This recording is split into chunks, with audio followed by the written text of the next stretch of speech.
Welkom bij Omroep Friesland.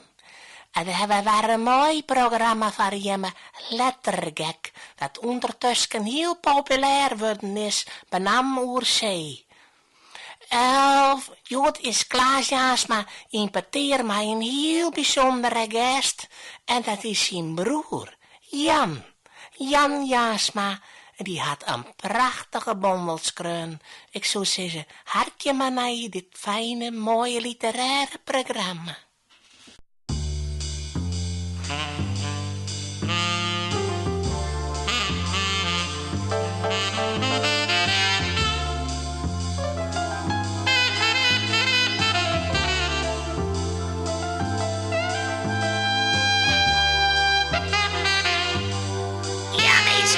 Welkom maar bij lettergek.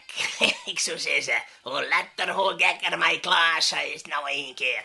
Het is een prachtig literair programma, dat weet je. En Jood heb ik de bundel Omrin lezen. Ja, en dan zien we wel weer leuke telefoontjes of briefjes, e-mailtjes krijgen van... Ja, hij had zijn familie in de studio. Nou ja, het in het oors... Deze bundel Omrin, die werkelijk als een lichtflits de Friese literatuur inkanaald is. Ja, daar maak je omdenken aan besteden. Je omdenken voor Omrin, zei is nou een keer. En ik had de bundel lezen en ik moet zeggen, je is bij me in de studio, mijn broer. Ik zou zeggen, het is wel mijn broer. Het is dat ken je hem nog wel van de radio van je tijd. In die tijd weer waar ik liet staat het ervoor. Maar dat is wat anders. Het is een bundel en ik zal er mij mee praten. Jan, welkom. Ja, goeie, Klaas. Nou, het is mooi dat ik hier even in de studio kom, mooi. Nou Jan, dat is wel goed, jongen. Maar ik wil niet vragen, want er komt er net samen vanzelfs. Het is een literair programma en het heet lettergek. Nou, dan wist het wel. Het was toch een vers voordragen of voorlezen uit de bundel Omrin. Want ik ga een vers uitzocht en daar wil ik wel eens wat meer over weten. Het is dat vers heet en mem bin dee.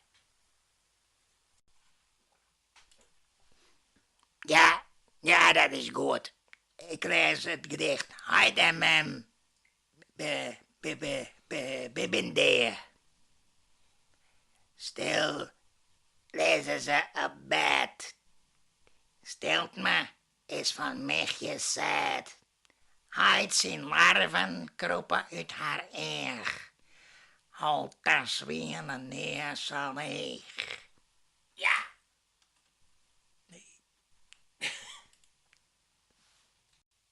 Ja, Jan.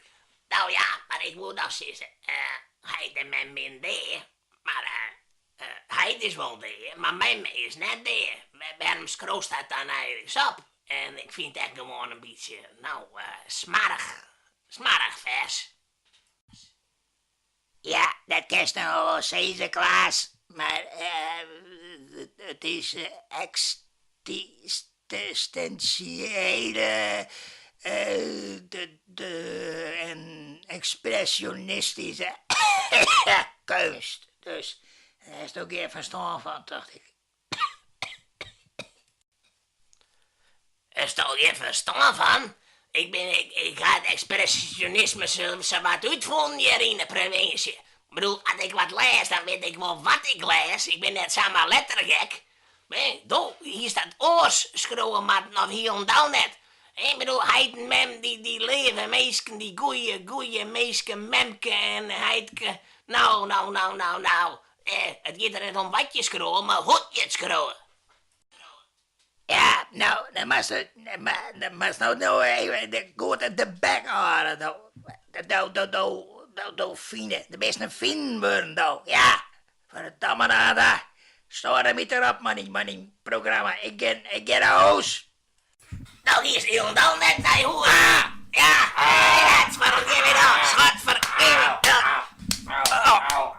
Daar. Dat hield hij altijd al een pak op mijn benen. Hij is altijd al verzinnen.